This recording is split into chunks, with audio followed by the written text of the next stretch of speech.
स्वागत है। वैसे तो बिहार में चुनावी माहौल है, परंतु आज मैंने श्रद्धेय सरदार पटेल की 150वीं जयंती के उपलक्ष्य में एकता नगर केवड़िया कॉलोनी में जो भव्य परेड का आयोजन हो रहा है, उसकी इंफॉर्मेशन देने के लिए आप लोगों को निमंत्रित किया है। हम सभी जानते हैं कि सरदार पटेल साहब का आजादी के बाद देश को एक करने में, आज के भारत के निर्माण में और एक भारत बनाने में कितना बड़ा योगदान है।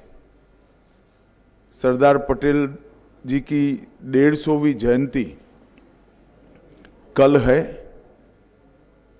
वैसे तो हर 31 अक्टूबर को 2014 से प्रधानमंत्री जी केवड़िया कॉलोनी जाते हैं और सरदार साहब की भव्य प्रतिमा के सामने एक परेड का आयोजन होता है। परंतु चूंकि ये 150वीं जयंती है, इस बार विशेष आयोजन किया गया है और गृह मंत्रालय ने यह भी तय किया है कि आज के बाद हर 31 अक्टूबर को इसी प्रकार की भव्य परेड का आयोजन होगा। ये परेड देश की एकता और अखंडता को सुनिश्चित करने के लिए जो सभी सेंट्रल पैरामिलिट्री फोर्सेस हैं और हर राज्य की पुलिस बल है, उनके सम्मान में आयोजित किया जाता है। और वो सरदार पटेल जो देश की एकता और अखंडता की प्रतिमूर्ति है, उनकी प्रतिमा के सामने आयोजित होगा। इस बार रन फॉर यूनिटी को भी बड़े स्तर पर आयोजित करने का निर्णय लिया गया है। देश के सभी राज्य, केंद्र शासित प्रदेश, जिला, पुलिस स्टेशन, सभी स्कूल्स और यूनिवर्सिटी में रन फॉर यूनिटी का आयोजन हुआ है। उसके बाद देश का प्रत्येक नागरिक देश की एकता और अखंडता के लिए शपथ लेने का भी कार्यक्रम आयोजित किया गया है। इस बार विशेष 150वीं जयंती के उपलक्ष्य में एक भारत पर्व का आयोजन एकता नगर में किया है, जो 1 नवंबर से 15 नवंबर भगवान बिरसा मुंडा की जयंती तक चलेगा। और 15 नवंबर को जनजाति संस्कृति और उनके सांस्कृतिक कार्यक्रमों की एक भव्य कार्यक्रम के साथ इसका,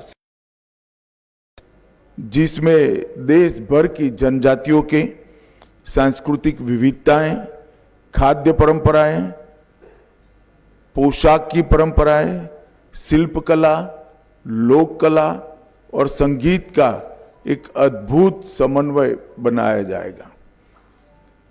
हम सब जानते हैं सरदार पटेल हमारे देश के लिए एक व्यक्ति नहीं, एक विचारधारा है, एक पूर्ण देश को समर्पित व्यक्तित्व, जिसने आजादी के आंदोलन में न केवल एक प्रमुख सेनानी के रूप में भूमिका निभाई, गांधी जी के साथ रहकर आजादी के आंदोलन की संगठनात्मक रीढ़ की हड्डी सरदार पटेल बने थे। बारडोली सत्याग्रह 1928 का अंग्रेजों के खिलाफ किसानों के शोषण के लिए किया गया और वहीं से महात्मा ने स्वयं उनको सरदार की उपाधि दी। जब देश को आजादी मिली तब स्वतंत्रता के बाद अंग्रेजों ने देश को 562 अलग अलग रियासतों में बांटकर जाने का फैसला किया। पूरी दुनिया मान रही थी और देश में भी कई लोगों के मन में सवाल था कि 562 रियासतें एक होकर एक भारत कैसे बनेगा। परंतु कुछ ही समय में एक दृष्टि से कार्य पर दृष्टिपात कर देखे तो बहुत कम समय में 562 रियासतों को एकीकृत करने का भगीरथ कार्य सरदार पटेल ने समाप्त किया और आज भारत का जो मानचित्र हमारे सामने है वो मानचित्र सरदार पटेल की ही देन है। हैदराबाद में पुलिस एक्शन, जूनागढ़ का एकीकरण, ये सभी चीजों को कहीं कुने से, कहीं दृढ़ता से और कहीं व्रज से भी ज्यादा कठोरता से एक एक कर रिजॉल्व करने का काम किया। भोपाल हो, काठियावाड़ की रियासतें हो, त्रावणकोर हो या जोधपुर हो, हर जगह पे जो समस्या आई इसका निवारण सरदार पटेल ने किया और पाकिस्तान का जो प्रयास था पाकिस्तान कॉरिडोर बनाने का, उसको निरस्त करने का काम किया। किसी भी प्रकार की अपेक्षा के बगैर, किसी भी प्रकार के यश के अपेक्षा के बगैर देश के लिए जीवन कैसे जिया जाता है उसका उत्कृष्ट उदाहरण सरदार पटेल थे। जब पूरा देश 15 अगस्त को तिरंगा फहराने में व्यस्त था तब सरदार पटेल कमांड रूम में नेवल ऑफिसरों के साथ एक ऑपरेशन मॉनिटर कर रहे थे, जिसके कारण ही आज लक्षद्वीप भारत का हिस्सा बना है और हमारी दक्षिणी सीमा बहुत मजबूत हुई है और उस ऑपरेशन के कारण ही लक्षद्वीप में तिरंगा फहराया गया। दुर्भाग्य की बात है कि आजादी के बाद, सरदार पटेल के निधन के बाद सरदार पटेल को भुलाने में कांग्रेस पार्टी ने कोई कसर नहीं छोड़ी। सरदार जैसे महान व्यक्तित्व को भी भारत रत्न मिलने में 41 साल की देरी हुई और वो देरी केवल और केवल कांग्रेस के सरदार के प्रति एक विशिष्ट अभाव के कारण रही। सरदार पटेल जैसे महान व्यक्तित्व के लिए पूरे देश में ना कोई समाधि बनी, ना कोई उनका स्मारक बना। जब नरेंद्र मोदी जी गुजरात के मुख्यमंत्री बने तब उन्होंने स्टैच्यू ऑफ यूनिटी की रचना की और एक भव्य स्मारक जो पूरे विश्व में आज प्रसिद्ध हो चुका है, वो सरदार पटेल के स्मारक बनाने का काम नरेंद्र मोदी जी ने किया। 2013 में इसकी 31 अक्टूबर को आधारशिला रखी गई। 182 मीटर ऊंचा, स्टैच्यू ऑफ लिबर्टी से भी ऊंचा ये स्टैच्यू ऑफ यूनिटी 57 महीनों में पूरा किया गया और सरदार साहब का जीवन किसानों को समर्पित था। इसके बनाने में जो इस्पात का उपयोग हुआ, जो लोहे का उपयोग हुआ, देश भर के किसानों से लोहा एकत्रित किया गया, किसानों के औजारों को एकत्रित किया गया, इसको पिघलाकर लगभग 25,000 टन लोहे का उपयोग कर इस स्टैच्यू ऑफ यूनिटी को बनाया गया।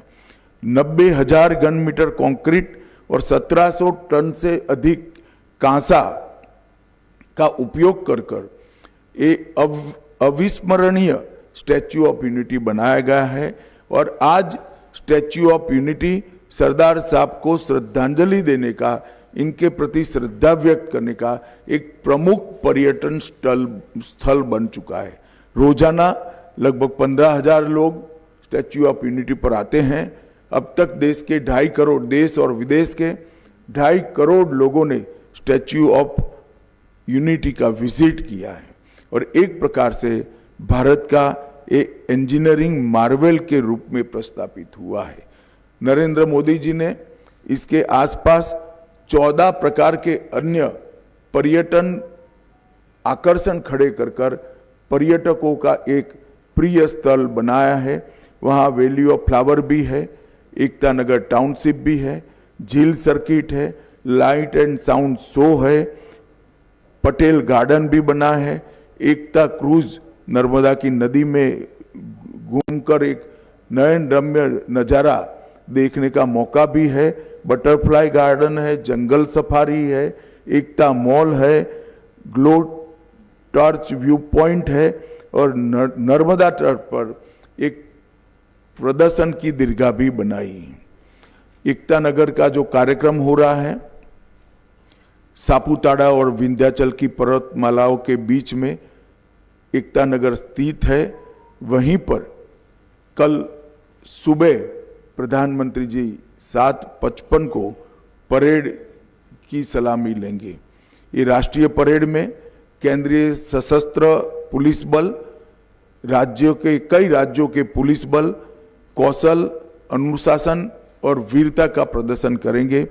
इस वर्ष परेड के अंदर सीआरपीएफ के 5 शौर्य चक्र विजेता और बीएसएफ के 16 वीरता पदक विजेता भी शामिल होंगे। परेड का नेतृत्व महिला पुलिस अधिकारियों द्वारा किया जाएगा और परेड में ढेर सारे सांस्कृतिक प्रदर्शन भी करने का आयोजन हुआ है। हर राज्य की पुलिस से, हर सीएपीएफ के जवान अपना सांस्कृतिक कौशल का भी परिचय कराएंगे। बीएसएफ का ऊंट दल और ऊंट सवार बैंड भी इसके अंदर शामिल होगा। गुजरात का घुड़सवार दस्ता शामिल होगा। आसाम पुलिस का मोटरसाइकिल डेयर डेविल शो भी इसके अंदर होगा और कश्मीर और पंजाब की पुलिस भी इसके अंदर हिस्सेदारी करेगी। एनएसजी, एनडीआरएफ, अंडमान निकोबार द्वीप समूह और पांडिचेरी भी अपनी अपनी झांकियां रखेंगे। जम्मू और कश्मीर पुलिस भी अपनी अपनी झांकी रखेगी। वायुसेना की सूर्य किरण टीम, उनका भव्य एयर शो इस परेड का शिखर बिंदु होने वाला है। 900 से ज्यादा कलाकार देश भर से आकर हमारे देश की सांस्कृतिक विरासत को देश और दुनिया के सामने रखेंगे और एक प्रकार से ये परेड सच अर्थ में भारत की एकता का परेड बनकर रहेगा। एक भारत श्रेष्ठ भारत के कंसेप्ट को जमीन पर उतारने का काम करेगा और सरदार साहब की 150वीं जयंती के बाद अब हर 31 अक्टूबर को 26 जनवरी की तर्ज पर ही ये परेड नियमित रूप से मनाया जाएगा और हमेशा के लिए देश के युवाओं को सरदार साहब के सिद्धांतों को और सरदार साहब के देश के लिए किए हुए कामों को जानकारी देने का ये माध्यम बनेगा। मेरा सभी मीडिया के प्रतिनिधियों से विनती है कि इस परेड को ज़्यादा से ज़्यादा लोगों तक पहुंचाने के लिए आप मदद करिए और इस परेड के माध्यम से फिर से एक बार देश में एकता और अखंडितता के लिए एक मजबूत माहौल खड़ा हो, इस दिशा में हम सब काम करेंगे। ये इन्फॉर्मेशन देने के लिए ही बीच चुनावी माहौल में आप लोगों को बुलाया था, क्योंकि और कोई पॉलिटिकल बात हो नहीं सकती। आचार संहिता यहाँ पर विद्यमान है। चुनाव आयोग से परमिशन लेकर इन नॉन पॉलिटिकल इश्यू पर ही आपसे बात करने के लिए आप सभी को बुलाया था। आप सभी का आने के लिए बहुत बहुत धन्यवाद और मैं आशा करता हूं कि आप सभी भी आप अपने अपने माध्यम से ये भारत की एकता को सुदृढ़ करने वाली घटनाक्रम को देश की जनता को और विशेषकर माताओं बहनों को और युवाओं को उन तक पहुंचे, इसमें हमारा सहायता करेंगे। फिर से एक बार आप सभी का बहुत बहुत धन्यवाद।